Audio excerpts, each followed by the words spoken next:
Hello and welcome to a new video. In today's video we're going to take a look at a Pokemon that just got of course buffed with Air Cutter, but also going to get nerfed next season with a Steel Wing getting the nerf. And I am a firm believer that this was targeted, the Steel Wing nerf, mainly to Corviknight and the potential of this moveset with Air Cutter. Because on paper, this Pokemon looks absolutely insane with the fast move of Steel Wing and Air Cutter, having great coverage, having double stab on it as well, and doing a lot of damage with the fast move and having the option to boost yourself with that Air Cutter is kind of ridiculous. So basically, this Pokemon looks absolutely insane for the current meta with that moveset, but does it actually perform like this as well?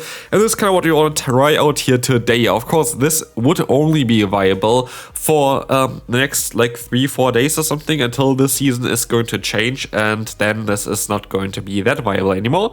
So hopefully this is just going to be something that you can use still now and is then going to be just going away and being too strong or whatever. But yeah, I don't know, like I tried Corviknight now in the Ultra League and I tried Corviknight now in the Great League with the moveset that we have here today as well. And I really feel like that the number one spot for it is, I don't know, not really accurate. I wouldn't really say it's the number one Pokemon for either of the leagues. Actually, by far not. I think it's a cool Pokemon, but I guess I had also already talked about it in the video earlier, where we took a look at the Corviknight in the Ultra League, and how and why I feel like this Pokemon is suited for the title of being kind of one of the best Pokemon, but while that being said, it's not actually the best Pokemon, because it's a little bit of an awkward one. Basically, where Corviknight excels is it's being very nice and neutral in any kind of scenario. It is great as a Say-Swap, it's great as a lead, it's great as a closer, but it's never going to be a Pokemon that dominates matchups. It's never going to be a Primate, which can sweep through matchups there as well. But here we actually were able to get the attack buff straight away. Kind of nice there for us. Actually, didn't really need to use a shield here now in hindsight, which I'm kind of seeing there, especially with the opponent getting the attack boost here. That's kind of annoying.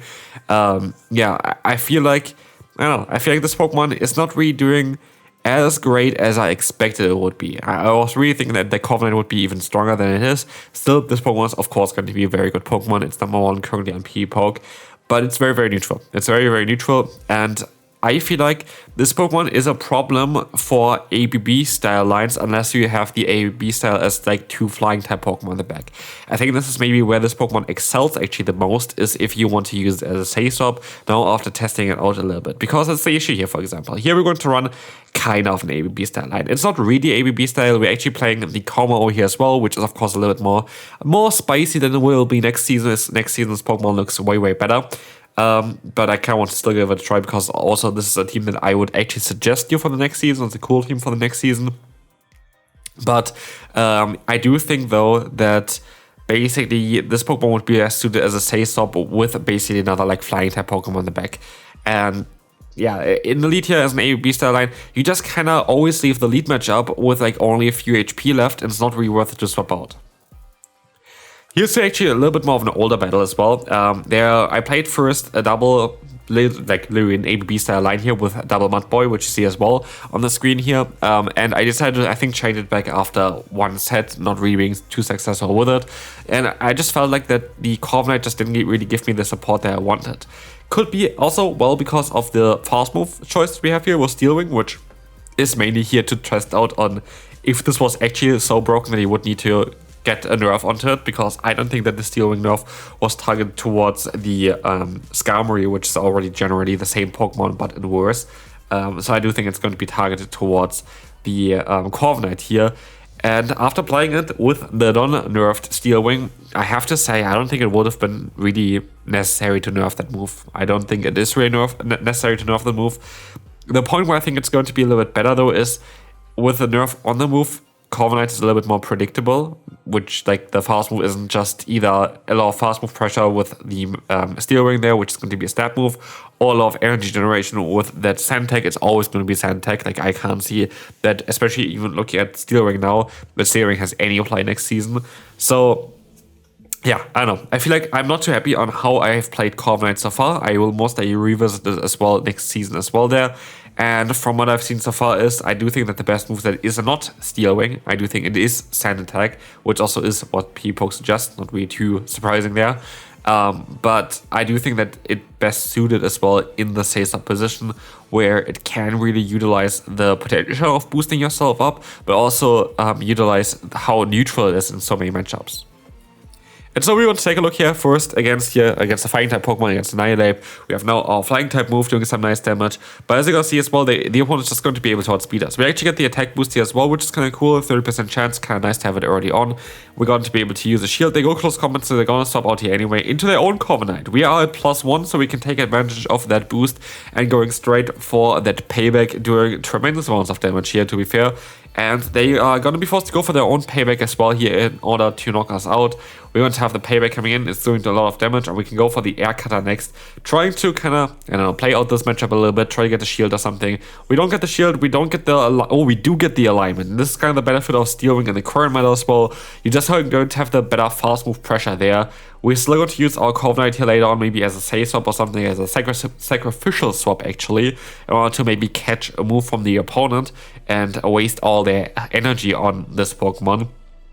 But we have to see on how this is going to go. As you will see here, we are going to be able to go for a shield against the opponent. This is going to be alright. The Hydro Cannon is coming through, and we can go ahead and go for that Dragon Claw against the Annihilate from the opponent. This is looking really, really promising for us.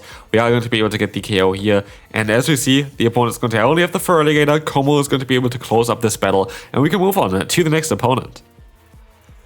So let's see what the opponent is going to have here. We're going to have a Blastoise, and this is going to be a bit of an interesting matchup because the opponent is going to pressure this team here quite a little bit, as Blastoise also has access to the move Ice Beam. But what we did here was actually quite genius. We were able to catch the Hydro Cannon while sneaking in that extra Dragon Tail, and now we would be able to outspeed the opponent's Blastoise as well with a Dragon Claw.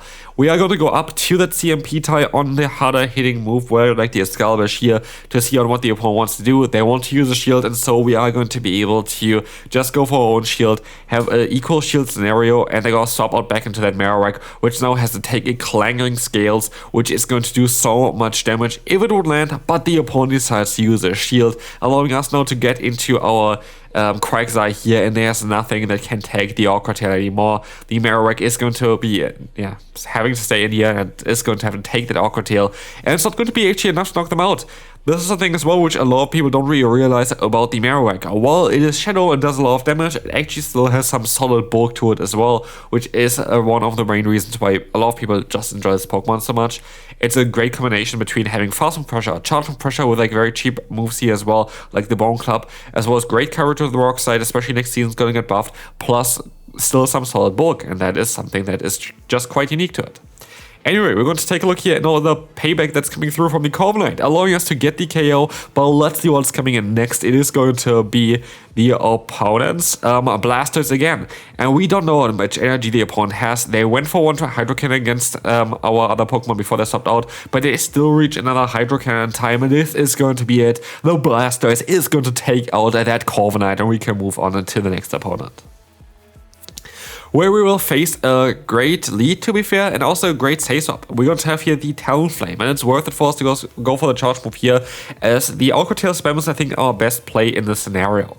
What this allows us to do is to guarantee our alignment, which is very important because a Zero against our kommo does not seem to be the smartest idea. And so we can go for the next Aqua Tail here, which is going to allow us to do some very solid damage there if it would land. But the opponent decides to use a shield and tries to play it out, which is going to be an interesting choice here as they go back into the Zero. We can now go for one big Stone Edge, and what we should do is swap out next into the Corviknight, but we don't do that, which is a very, very silly play. This is not ideally played here.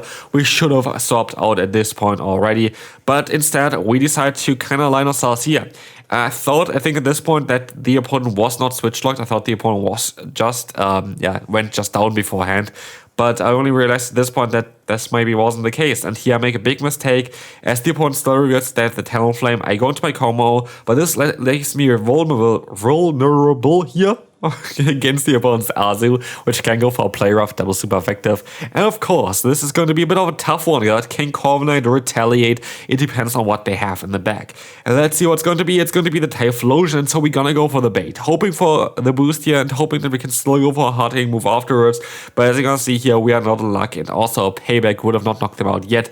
Unless we would have got the boost, most likely it would have been enough. But yeah, good game to the opponent, and we can move on to the next one. where we will face Corviknight against Corviknight. And again, I do think that Corviknight mainly is going to excel here by being a safe-swap in the current meta, as it's going to be so neutral, and only having the two weaknesses of electric and fire is going to be so great defensively. This is going to be a Pokemon that we're going to see most likely also in the World Championships, or like generally in the Pokemon GO Championships in the upcoming season quite a lot of times, because just like such a nice Pokemon to have. If you have like Show 6 Pick 3, you kind of like to have sometimes those Pokemon that you can just bring, and they're going to be solid against no matter what the opponent is going to bring there. It's just going to give you a little bit of safety, and this is kind of like the safety net for the Show 6 Pick 3 format as well, I assume. But also it can be a safety net for the GO Battle League blind format, because even Pokemon like Bastion don't really want to go into this Pokemon if you're running Sand Attack plus the move Payback. You're going to still do a lot of damage there, and so yeah, Corviknight is going to be a Pokemon that I can't really see disappear. Here we actually are quite unfortunate, as the opponent's Giratina, Purified Giratina by the way, very, very interesting Pokemon, is going to be able to get the boost, which is kind of awkward. We are going to be able to go for the child move against the opponent here, though. It's going to be that Dragon Claw coming through against the opponent's Annihilate. We can swap out of here. We should be able to take any hit that's not a close combat. Ray Twist is not a close combat, shockingly, as this Awkward Tail is now going to be able to get charged up against the opponent's Pokemon here. The Annihilate is going to go down, and let's see what Pokemon is going to be next. It's going to be the Giratina, which has to take first the Awkward Tail, taking a tiny bit of chip damage. But what's mainly interesting is now on what we can do with that kommo-o. Is kommo-o able to knock them out in time? What is going to happen here? We're going to take still one Dragon Claw, and it's going to be a tie, which is going to be such a rare occasion occurrence there as well here for the Open Great League. You really don't see a lot of ties, but what we see here is going to be the Air Cutter version of the Corviknight getting the shield against the opponent's Pidgeot. What an interesting play. You're going to have that Steel Bird against the normal bird, and we see the Steel Bird, and of course, dominating here, resisting all the moves that the Pidgeot can go for. But while you think it might be just like such a dominant matchup for us, it actually isn't. After looking at this Brave Bird here, it still takes quite a lot of damage here, but of course, we still have the shield advantage. We're going to have the Digger Spear in the back, and we're going to have the Awkward Tail loading up against the opponent here. This might force the shield, but it's going to actually still go through here and do a lot of damage against them, where now the Quagsire is going to shield up that Scorching Sand. They don't get the debuff, which is very important, and in comes the Wigglytuff. Luckily, we decided to stop, basically swap into the Quagsire and then shield up the Quagsire, because what we see here is a Pokemon that our kommo-o really needs to avoid. It's going to be that Wigglytuff. Very, very interesting Pokemon. That part normal typing on the fairy typing is really helpful for this Pokemon in so many different occasions, but against something like a kommo-o, it's going to be not as helpful next season, where we actually run some fighting type coverage, as kommo-o is going to get access to the new move Upper Hand on this one there as well, which also has a chance of dropping the defense, I think, from the opponent, which is kind of cool. But yeah, this is going to be a good game, and we can move on to the next opponent, a Nighttime Clasher. Yeah, Nighttime Clasher, also caster of some of the regionals as well, if you have seen them there as well. Very cool person, generally. Talked a little bit to him as well, even in London, so shout out to you. But let's take a look at how this matchup is going to go out here. This is going to be basically a way better matchup if you run Sand Attack on your Corviknight against the opponent's Dusclops. Why? Because Dusclops is a Pokemon that has a very low HP stat generally, and this is going to allow it to take one-turn fast moves, not as great as other Pokemon, for example. But here, of course, we have a 2-turn fast move, so it has the bulk there quite nicely, and they're going to see a Duskno on the back. Double Dusk, basically, is a funny concept here. I like that. And our team doesn't really appreciate it too much, because kommo-o doesn't really know where I want to go. Like, kommo-o really has no clue what it's going to do here right now in this current matchup. But they're going to swap out back into the Scissor, allowing us to go for the Awkward Tail. All the energy of the Scissor is going to go to waste against our kommo-o, but sadly we're not going to be able to swap out in time. Of course, Nighttime Clasher, a very, very strong opponent, someone who won regionals before as well. It's going to be someone that we are going to try to counter here still with the Corviknight, but they do too much damage, which now forces us to go into the kommo-o. We have the same Pitta here as well, I think. We will be able to get rid of that Scissor straight away afterwards, but still not looking too great. As we see here, the Dragon Claw coming through. We're just going to kind of running out of HP here. Not too sure if this would have changed if I had still a bit more HP on my Corviknight. Could have been the case, not too sure. But yeah, most actually would have been the case. I think I could have played a little bit better and maybe would have won the battle. But well done to the opponent. We can move on to the final one for today. So at this point, for most people, the community day most likely is over already. So how did it go for you? Would really like to hear in the comment section on how it was for you. Like, what do you think about this current Pokemon there. Like, hey, have you tried out the Corviknight already? All leagues are currently available.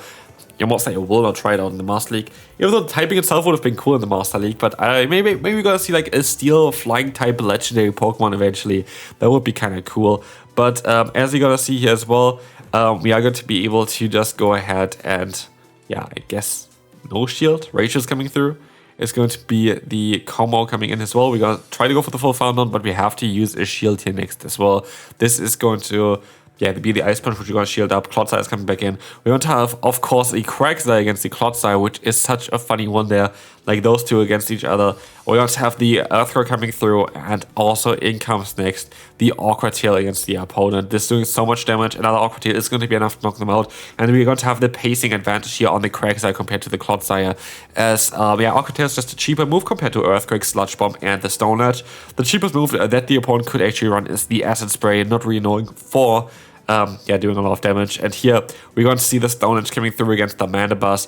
This is doing some nice damage, and now the Clanging Scales is going to be stored in with this. The final game, it should be over very, very soon, as the Clanging Scales should be enough to take down that bulky bird Mandibuzz. Hopefully you enjoyed this video. If you did, feel free to leave a like, and I will see you then. Bye bye.